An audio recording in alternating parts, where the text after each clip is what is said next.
오늘도 주의를 거룩히 지키기 위하여 성전을 찾으신 성도님들을 환영합니다. 우리 좌우에 앞뒤에 계시는 분들 사랑하고 축복합니다. 서로 함께 인사를 나누는 시간을 먼저 갖겠습니다.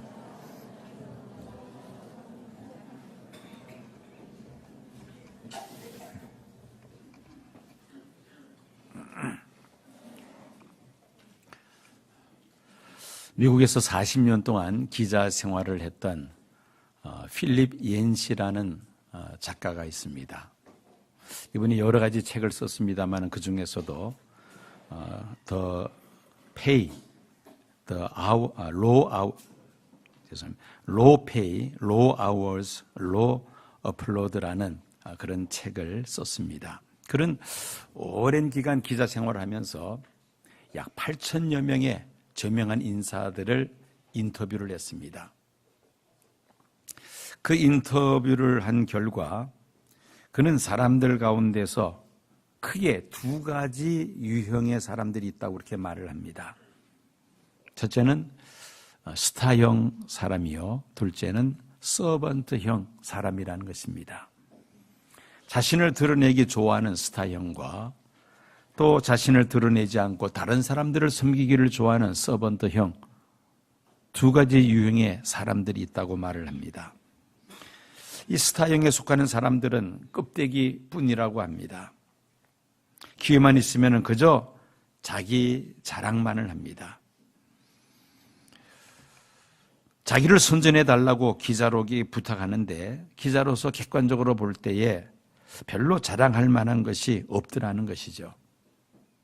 그런데 서번트형 사람과 인터뷰를 하면은 그저 어떻게든지 섬기려는 그 자세를 보인다고 합니다. 나보다 다른 사람을 먼저 생각하고 또 다른 사람들을 기쁘게 하고 다른 사람들을 유익하게 하고 기회만 있으면 섬기려고 하고 봉사하려고 하는 그런 마음을 가지고 산다는 것이죠. 그렇지만은 이 서번트 유형의 사람들은 대체적으로 그가 쓴 책의 제목처럼 Low Pay, Low Hours, Low Upload, 우리말로 번역한다면 임금이 작고 월급이 작다는 것이죠. 그 다음에 근무 시간이 상대적으로 많고 또 박수갈채도 별로 받지 못한다는 것이죠. 그럼에도 불구하고 이 서번트 유형의 사람들의 책 제목으로 정한 이유는 그들이 스타형 사람들보다 오히려 행복한 삶을 살더라는 것입니다. 비록 이 서번트형 사람들이 가진 것은 적고 사람들로부터 그렇게 그 대접을 받지는 못하지만은 오히려 그 사람들이 행복한 삶을 살고 있더라는 것입니다. 오늘 여러분들에게 묻습니다. 여러분은 과연 스타형 속한 사람입니까? 아니면은 서번트 유형에 속한 사람입니까? 한번 자기 자신을 한번 생각해 보시기 바랍니다.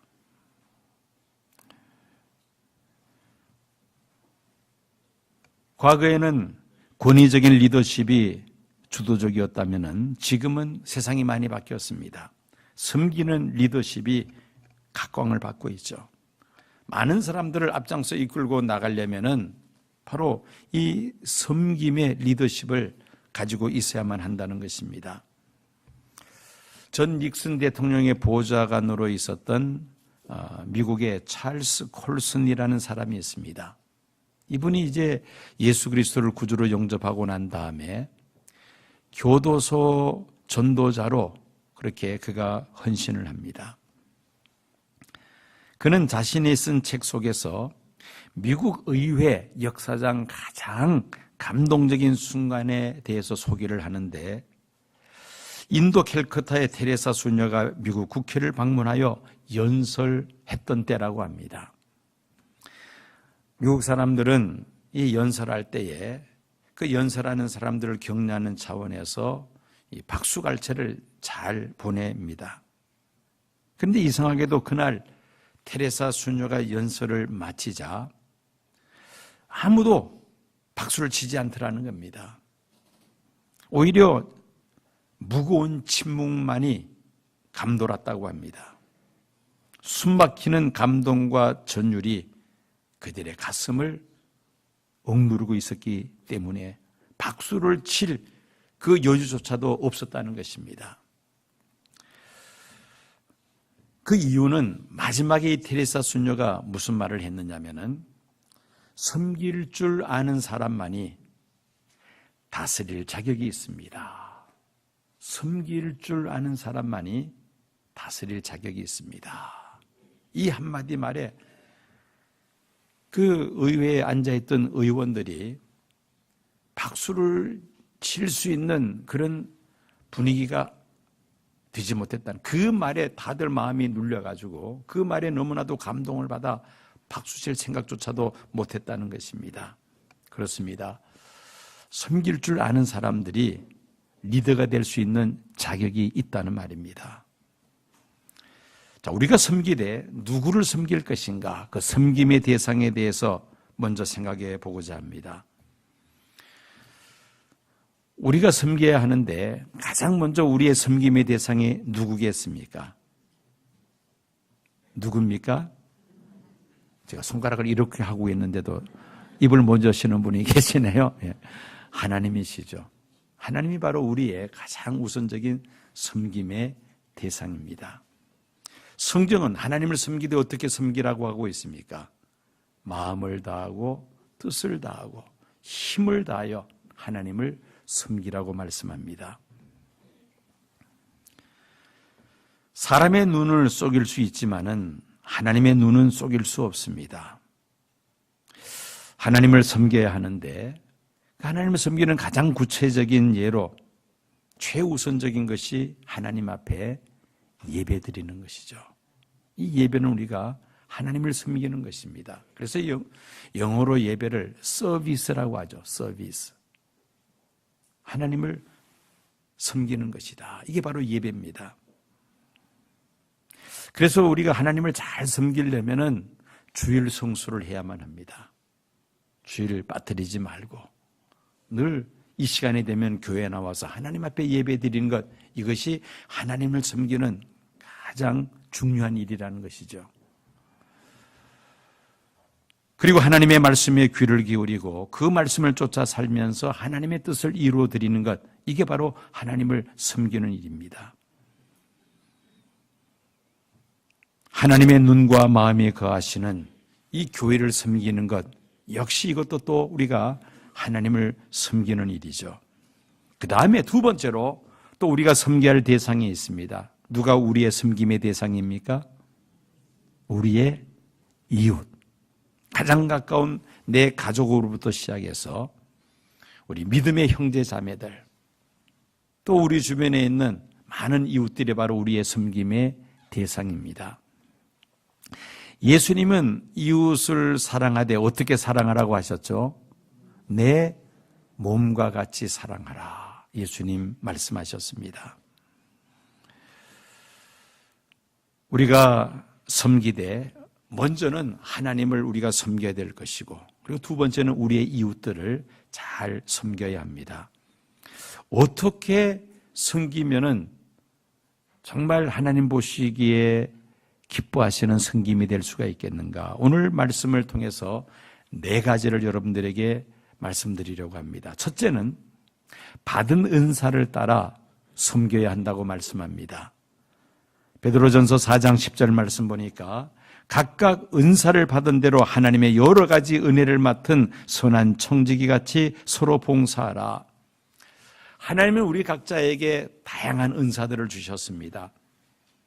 은사란 하나님께서 우리에게 은혜로 주신 선물이죠. 특별히 성령의 은사가 있습니다.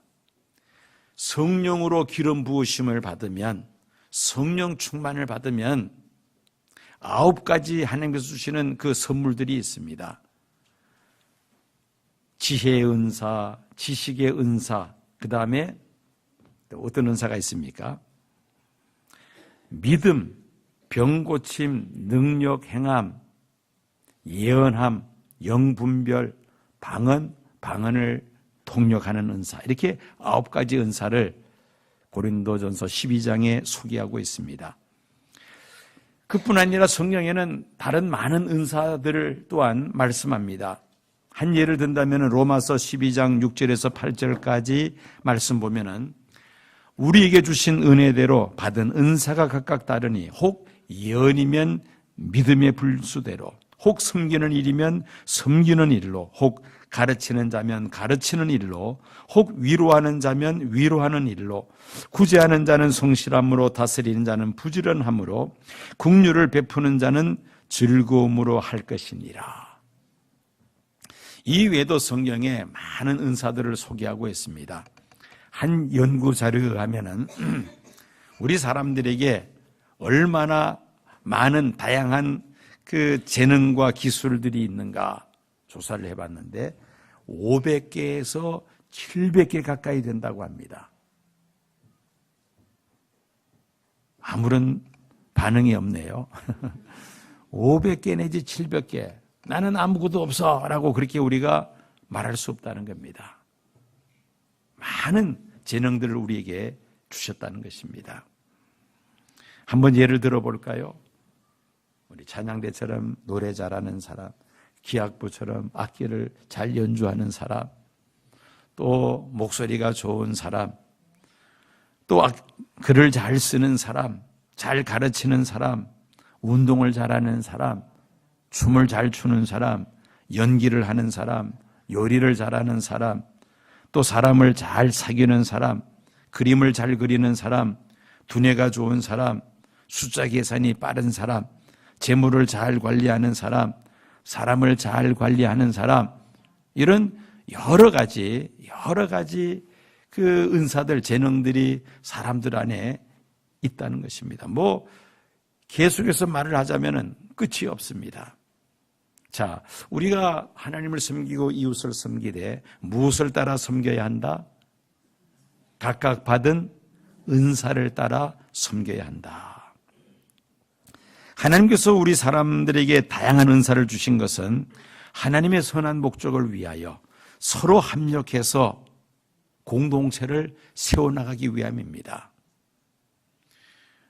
우리 교회에 노래만 잘 부르는 사람만 있어서 다 찬양대만 하겠다면 주방은 누가 일할 겁니까?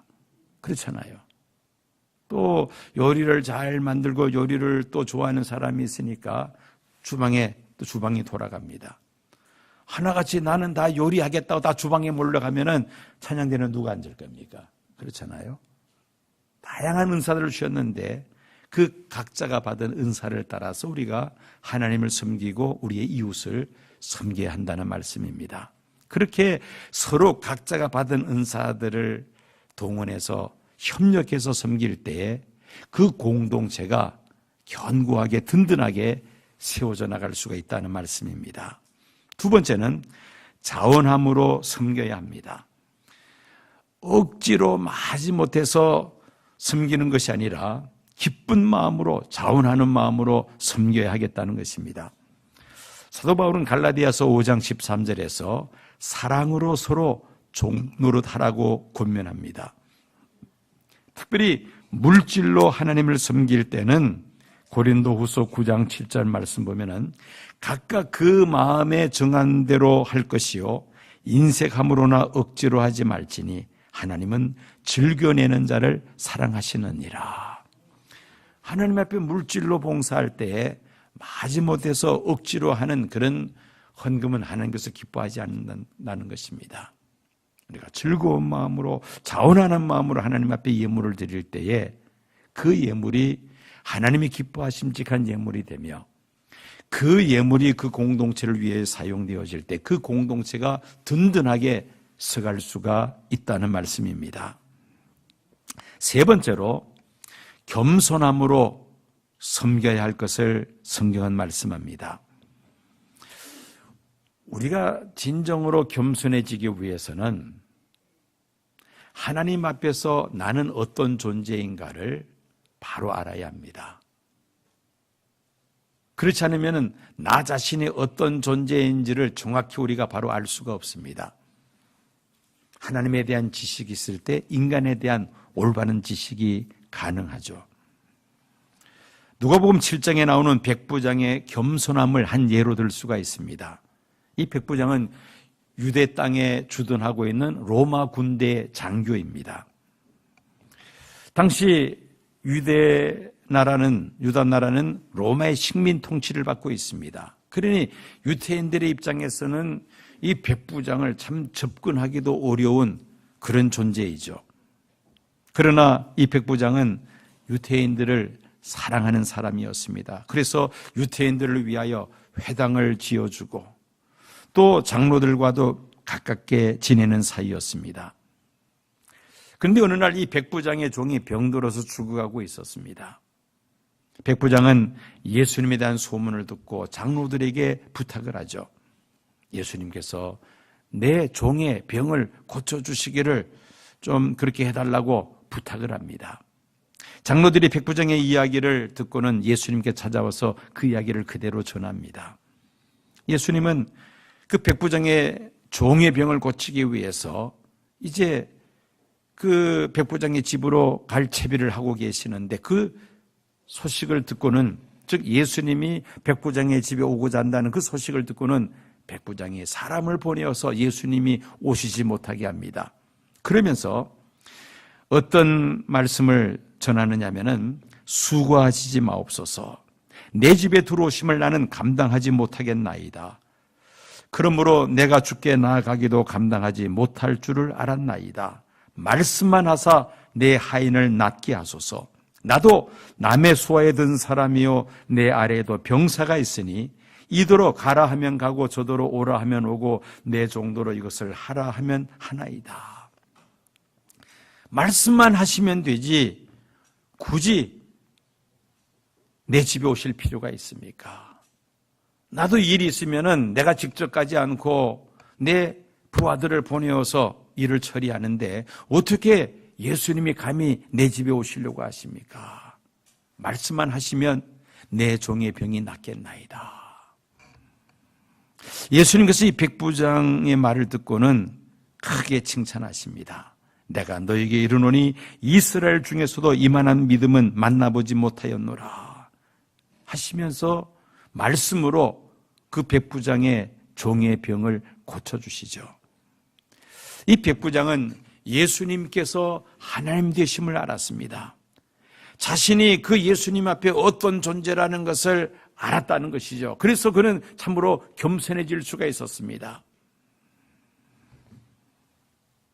우리는 하나님을 겸손함으로 섬길 뿐 아니라 우리의 이웃들에게도 겸손함으로 섬겨야만 합니다. 겸손은 다른 사람을 나보다 낮게 여기는 마음이라고 성경은 말씀합니다. 하나님께서 나를 사랑하시듯이 하나님은 우리의 이웃들도 사랑하고 계십니다. 그런 생각을 갖는다면 우리는 겸손함으로 이웃들을 섬길 수밖에 없죠. 공동체 안에서 하나님께로부터 받은 은사를 가지고 겸손한 마음으로 서로가 서로를 섬기기를 힘쓸 때에 그 공동체는 견고하게 세워질 줄로 믿습니다. 이제 마지막 네 번째로 섬기되 청지기 자세로 섬겨야 될 것을 말씀합니다. 오늘 본문인 베드로전서 4장 10절 11절 두 절 말씀을 제가 읽겠습니다. 각각 은사를 받은 대로 하나님의 여러 가지 은혜를 맡은 선한 청지기같이 서로 봉사하라. 만일 누가 말하려면 하나님의 말씀을 하는 것 같이 하고 누가 봉사하려면 하나님이 공급하시는 힘으로 하는 것 같이 하라. 여러분, 이 청지기라는 단어 요즘 사용하지 않는 단어인데 요즘 우리가 흔히 사용하는 단어로 바꾼다면은 관리인이라 그렇게 바꿀 수가 있습니다. 청지기가 관리하는 것은 청지기 소유가 아니죠. 그것은 다 주인의 소유고 청지기는 그야말로 관리인에 불과합니다. 마찬가지로 우리는 청지기와 같아서 내가 소유하고 있는 모든 것들이 궁극적으로 내 것이 아니라 하나님의 것이라는 말씀이죠. 그러면 내 이름으로 되어 있는 그 재산이나 심지어 내 생명까지도 누구의 것이냐? 궁극적으로 하나님의 것이죠. 우리는 그 하나님의 것을 관리하는 관리인에 불과하다는 것입니다. 내 육체마저도 나의 생명마저도 우리는 나의 것이라 할 수 없습니다. 왜냐하면 우리는 빈손으로 왔다가 빈손으로 떠나가는 인생이기 때문입니다. 어느 날 돼지가 젖소에게 화를 내면서 말을 합니다. 어째서 사람들은 당신들은 착한 것에 비유하고 칭찬하고 우리는 욕심쟁이로 비유하며 멸시하는지 도대체 알 수가 없어. 그랬더니만은 그러면서 이 돼지가 하는 말이 젖소들은 사람들에게 우유와 버터를 공급하지만은 우리도 햄과 베이컨을 사람들에게 공급해 주는데 왜 우리들은 무시하는지 알 수가 없다. 그렇게 젖소에게 불평을 내놓습니다. 그랬더니만은 젖소가 큰 눈을 끔뻑끔뻑 하면서 뭐라고 말을 하느냐면은 글쎄 잘은 모르지만 우리는 살아있을 때 우유와 버터를 사람들에게 주는데 돼지들은 살아있을 때는 자기만 먹겠다고 하고 죽은 다음에 비로소 햄과 베이컨을 사람들에게 주니까 아마 그런 말을 하는 것이 아니겠느냐고 그렇게 돼지에게 권면을 했다는 것입니다. 자, 여러분 젖소 같은 삶을 살겠습니까? 돼지 같은 삶을 살겠습니까? 그렇죠. 돼지 같은 삶을 살겠다는 사람 한 사람도 없을 것입니다. 그런데 젖소 같은 삶을 살려면은 내 손에 쥐어져 있을 때에 내가 살아있을 때에 섬겨야만 합니다. 내가 죽은 다음에 내 의식도 없는 상태에서 어차피 그것은 다 남의 것이 되고 마는데 살아있고 내 손에 쥐어 있을 때 그것을 다른 사람들에게 주면은 그거는 봉사가 되고 섬김이 되지만은 죽은 다음에 그것이 다 남의 것이 되면은 아무것도 아닙니다. 비록 나의 소유로 되어 있는 물질에는 내가 지니고 있는 여러 가지 재능들, 즉 하나님께서 내게 맡기신 은사들을 하나님을 위하여 사용될 때에 또 이웃을 위하여 사용할 때에 나의 것으로 한다는 생각하지 말고 하나님께서 맡기신 것으로 한다는 이 청직이 신앙을 가진다면 우리는 올바른 섬김을 할 수가 있고 또 우리의 섬김을 통하여 내가 속해 있는 공동체가 든든하게 서게 될 줄로 믿습니다. 여러분, 스티븐 스필버그가 만든 영화 쉰들러 리스트라는 영화를 아마 가반다 보셨을 것입니다. 1993년에 제작되어 아카데미상 7개 부분을 석권했던 참 유명한 영화이죠. 이 영화는 오스트레일리아의 토마스 케넬리의 원작 소설을 영화로 만든 것입니다. 이 작품은, 이 소설은 실화를 바탕으로 해서 쓴 그런 소설입니다. 2차 세계대전 당시 독일군이 점령한 폴란드의 어느 마을 쉰들러라는 사람이 있습니다. 이 사람이 유태인이 운영했던 그 유리 공장을 인수를 합니다. 그는 공장을 인수하기 위해서 나치 당원이 되고 또 뇌물을 바치는 등 여러 가지 수단과 방법을 가리지 않고 그 유태인이 운영하던 유리 공장을 인수를 합니다. 냉혹한 기회주의자였던 쉰들러는 유태인 회계사였던 스턴과 친분을 쌓으면서 그 잔혹한 유태인 학살에 대한 양심의 소리를 듣기 시작합니다. 그리고 마침내 그는 강제 수용소로 끌려가서 죽음을 맞이하게 될 유태인들을 건져내기로, 구출하기로 결심을 합니다. 그는 독일군 장교에게 뇌물을 주는 방법으로 유태인들을 구해내려는 계획을 세우고 그 유태인 회계사인 스턴과 함께 구출해낼 그 유태인들의 명단을 만듭니다. 그것이 바로 이른바 쉰들러 리스트입니다. 그리고 그는 마침내 1100명의 유태인들을 구출해냅니다.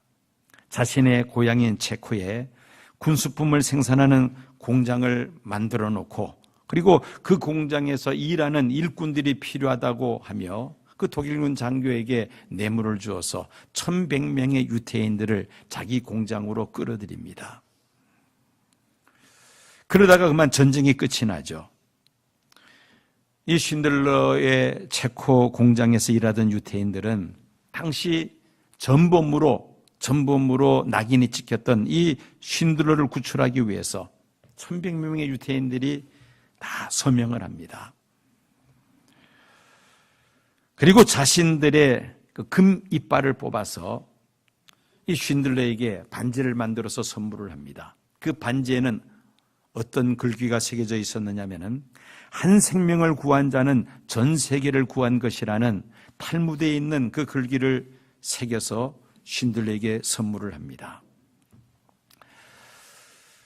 그 선물을 받아든 쉰들러는 울음을 터뜨립니다.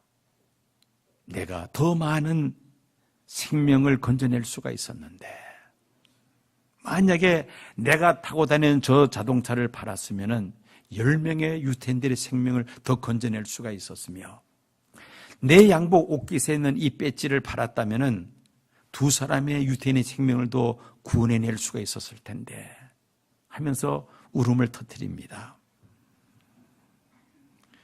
히틀러에 의해서 600만 명의 유태인들이 학살을 당하고 있을 때에 이 쉰들러가 사제를 털어서 1100명의 유태인들을 건져낸 것입니다. 그런데 여기에 자기가 가지고 있는 재산 정도가 아니라 자기의 생명을 바쳐서 인류를 죄 가운데서 건져내신 분이 있습니다. 그분이 누구일까요? 예수 그리스도이십니다. 하나님과 본질상 동등하신 예수님께서 인간의 몸을 입으시고 이 세상에 오신 것은 바로 우리를 죄 가운데서 건져내시기 위함이었습니다. 예수님께서 죽임을 당하시고 사흘 만에 부활하시기를 제자들에게 말씀하실 때 제자들은 메시아 왕국이 곧 이루어질 것으로 착각을 합니다. 그리고 그 메시아 왕국에서 누가 더 높은 자리에 앉을 것인가 서로 시샘하며 서로 신경전을 벌이고 있을 때에 제자들에게 예수님 말씀하십니다. 너희 중에는 그렇지 않을지니 너희 중에 크고자 하는 자는 너희를 섬기는 자가 되고 너희 중에 으뜸이 되고자 하는 자는 모든 사람의 종이 되어야 하리라. 인자가 온 것은 섬김을 받으려 함이 아니요 도리어 섬기려 하고 자기 목숨을 많은 사람의 대속물로 내어주려 하심이라고 예수님께서 말씀하셨습니다. 예수님은 섬기는 종이 되어야 된다고 제자들에게 말씀만 하신 것이 아니죠. 친히 손수 제자들의 발을 다 씻어주십니다. 사람들의 발을 씻는 것은 종들이 하는 일이었습니다. 예수님은 섬기는 종이 되어서 손수 제자들의 발을 다 씻겨주십니다. 그뿐만이 아니죠. 하나밖에 없는 자신의 생명을 온 인류의 죄를 대신 담당하시기 위하여 십자가에 달려 돌아가십니다. 생명을 바쳐 인류를 섬기신 예수님. 예수님의 섬김에 대하여 바울은 빌립보서 2장 5절에서 8절에 이렇게 설명합니다. 너희 안에 이 마음을 품으라 곧 그리스도 예수의 마음이니 그는 근본 하나님의 본체시나 하나님과 동등됨을 취할 것으로 여기지 아니하시고 오히려 자기를 비워 종의 형체를 가지사 사람들과 같이 되셨고 사람의 모양으로 나타나사 자기를 낮추시고 죽기까지 복종하셨으니 곧 십자가에 죽으심이라.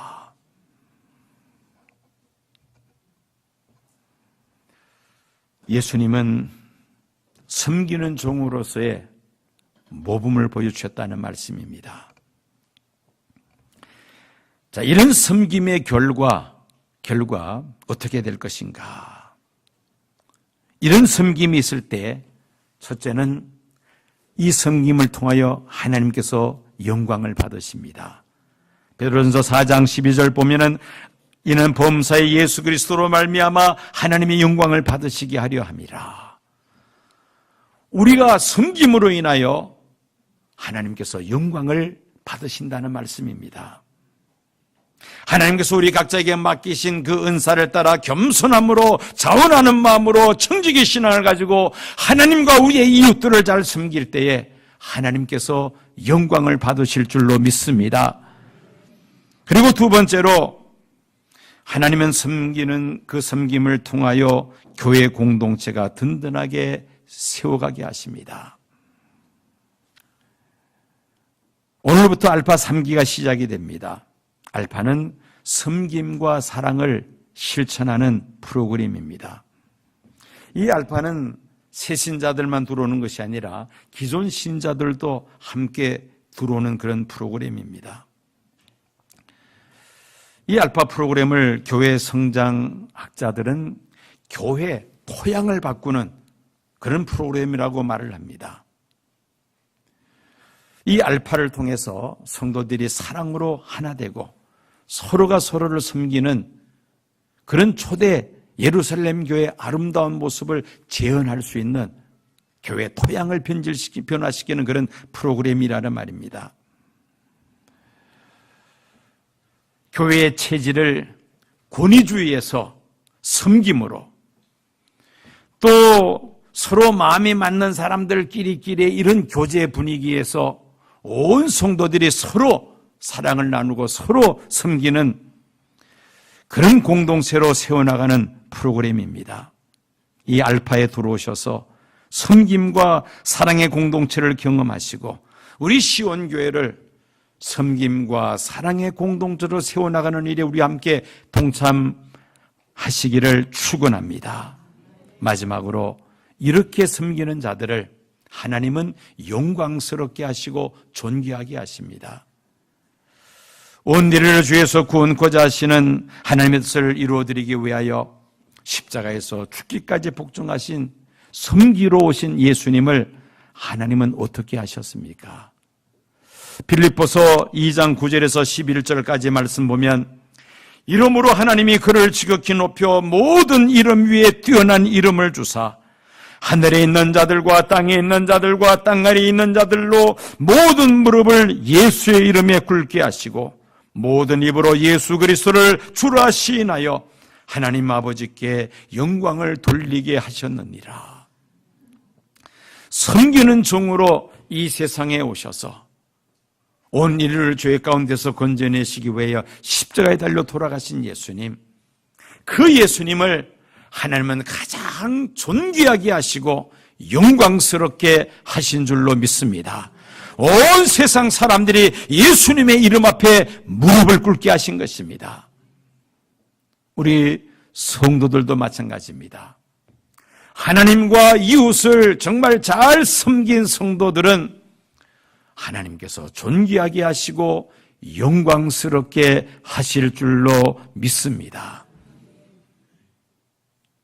스타형의 그런 삶의 스타일에서 우리는 서번트형, 섬기는 종의 형태로 우리의 삶의 스타일을 바꿔야만 합니다.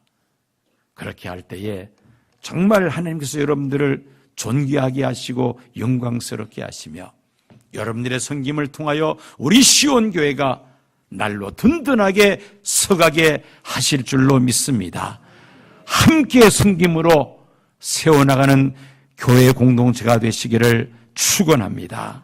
우리 함께 말씀을 기억하시고